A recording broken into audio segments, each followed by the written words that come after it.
Kan?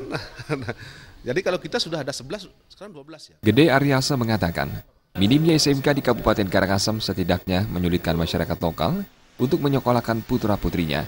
Selain tidak tertampung karena kapasitas terbatas, variasi jurusan masih terbatas. Pemerintah menganjurkan tersedianya 70% SMK dan 30% SMA, namun Kabupaten Karangasem belum mampu memenuhi anjuran itu. Karena perbandingan jumlah SMA dan SMK justru berbanding terbalik, yakni 12 SMK dan 20 SMA. Meski demikian, pihaknya berharap SMK yang sudah beroperasi selalu berinovasi, utamanya dalam melengkapi program studi yang dibutuhkan masyarakat Karangasem. SMK kan?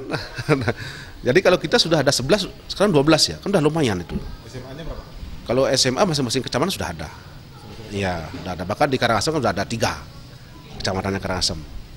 Kita sangat senang kalau ada SMK-SMK yang atau yayasan-yayasan yang baik, yang bagus, bisa berpartisipasi lah dalamnya.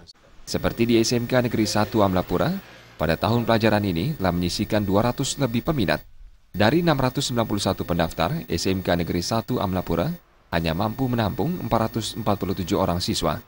Sehingga dalam perekrutan calon peserta didik baru ini, yang mendaftar itu 697, tapi yang bisa kami terima itu adalah 447.